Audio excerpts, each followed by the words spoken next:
Rússia, superando obstáculos e impulsionando o crescimento. Apesar das sanções internacionais, das pressões geopolíticas e das turbulências econômicas globais, a Rússia tem demonstrado uma resiliência surpreendente. O país não apenas enfrentou os desafios com firmeza, como também conseguiu manter uma trajetória de crescimento que desafia as expectativas externas. Em 2024, o Produto Interno Bruto, PIB, russo cresceu 4,3%, impulsionado por investimentos em defesa, infraestrutura e produção nacional. Mesmo com uma desaceleração em 2025, com crescimento estimado entre 2% e 3%, o governo russo continua confiante na estabilidade econômica, apoiado por uma dívida pública baixa e uma política de diversificação industrial. A Rússia tem se apoiado em seus setores estratégicos, como energia, mineração e agricultura, para sustentar sua economia. Além disso, o país tem investido em tecnologia, produção local e parcerias com mercados alternativos, como China, Índia e países africanos, contornando restrições comerciais impostas pelo Ocidente. O presidente Vladimir Putin e sua equipe econômica têm reforçado a importância de um orçamento equilibrado e políticas de crédito mais acessíveis, visando estimular o consumo interno e fortalecer a indústria nacional. Essa abordagem tem permitido à Rússia não apenas sobreviver, mas também prosperar em meio à adversidade.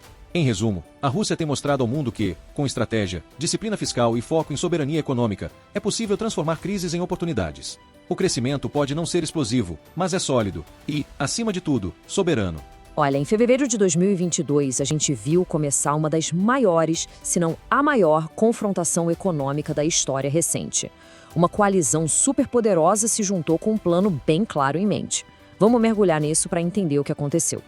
E o objetivo declarado abertamente, sem meias palavras, pelas nações do G7, não podia ser mais direto. As sanções não eram só para pressionar, não. Eram, na verdade, uma arma econômica projetada para paralisar o Kremlin. A ideia era um golpe rápido, sabe? Decisivo. Mas aí, mais de 2 anos depois, aparece este número. É de cair o queixo, né? Mais 3,5%. Essa é a projeção de crescimento do PIB da Rússia para 2024. Um crescimento que supera muitas das economias que impuseram as sanções. E isso, claro, levanta a grande pergunta que a gente vai tentar responder aqui. Como é que isso é possível? Bom, para a gente entender o que aconteceu, primeiro precisamos entender qual era o plano original. A estratégia foi toda pensada para ser um nocaute, um golpe certeiro e fulminante na economia russa. A coalizão do G7, então, lançou o que foi o pacote de sanções mais pesado e coordenado que a gente já viu.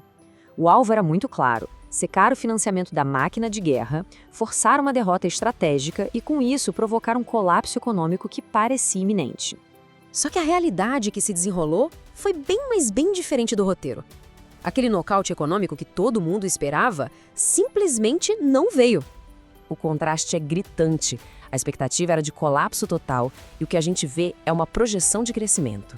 O impacto que deveria ser devastador se transformou numa resiliência que, sinceramente, pouquíssima gente previu. Então, a questão central é essa: como a Rússia conseguiu não apenas sobreviver, mas também crescer nesse cenário? A resposta, como a gente vai ver, está numa estratégia de várias frentes. Uma parte dela foi planejada com muita antecedência e outra foi adaptada ali, no calor do momento. Vamos dar uma olhada nos pilares desse manual de sobrevivência russo. E antes de mais nada, é fundamental entender uma coisa. Essa resiliência não foi improviso. Desde 2014, a Rússia vinha construindo o que os analistas chamam de economia fortaleza. Basicamente, foi uma preparação de anos para blindar a economia contra choques externos, exatamente como este. O primeiro pilar, e talvez o mais importante de todos, foi o controle do seu principal ativo, a energia. A Rússia não só continuou vendendo petróleo e gás, como também mudou radicalmente para quem ela vendia. Mas o jeito que eles fizeram isso é que é a parte mais impressionante.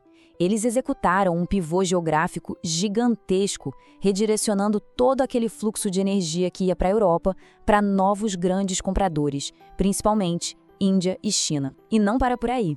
Para driblar o teto de preços do Ocidente, eles criaram uma espécie de frota fantasma de navios-tanque.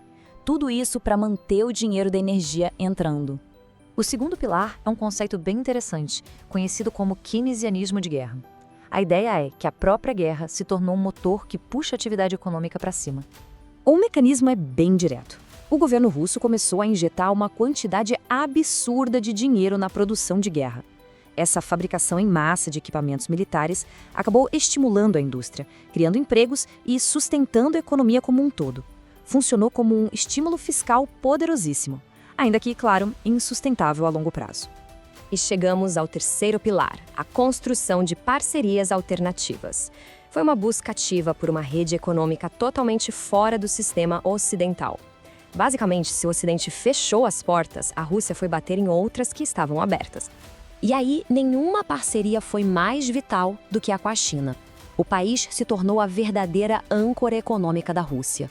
Forneceu de tudo, de carros a semicondutores e, ao mesmo tempo, comprou uma quantidade enorme da energia russa. Ok, agora vamos virar a chave. Já vimos o que a Rússia fez, agora vamos analisar como as próprias fraquezas na estratégia de sanções do G7 acabaram contribuindo para esse resultado inesperado. Um ponto crucial foi a forma como as sanções foram aplicadas, de maneira gradual, previsível. Em vez de um único golpe massivo, elas vieram em ondas. Isso, claro, acabou com o elemento surpresa e deu ao Kremlin um tempo precioso para se adaptar, para reorganizar suas cadeias de suprimentos e para neutralizar o impacto de cada nova medida que vinha. Mas, talvez a maior fraqueza de todas tenha sido a falta de adesão global. O G7, por mais poderoso que seja, representam a minoria da população mundial.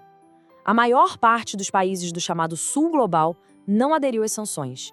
E isso criou brechas gigantescas que a Rússia, obviamente, explorou para continuar comercializando.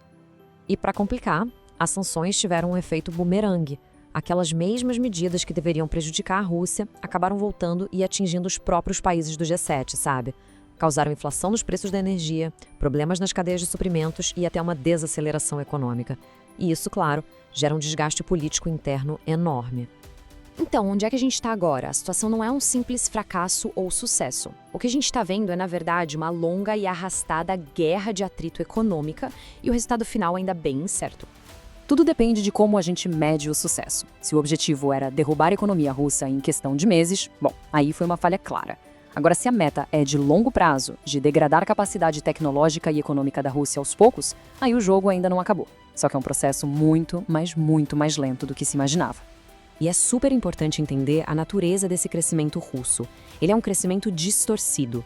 É movido por gastos militares que não se sustentam para sempre e, o mais importante, está acontecendo às custas do isolamento tecnológico e da perda de inovação. É um crescimento que hipoteca o futuro. No fim das contas, a grande lição geopolítica aqui é sobre os limites do poder. O que esse episódio todo mostrou foi uma nova realidade. No mundo multipolar, a capacidade de um único bloco de nações, mesmo um tão poderoso quanto o G7, de impor sua vontade econômica de forma unilateral, essa capacidade é muito mais limitada do que se pensava. E isso tudo nos deixa com uma pergunta fundamental para o futuro.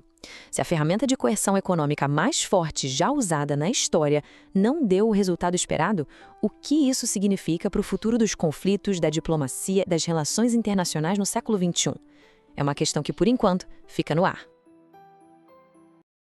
Obrigado por ficar até o fim.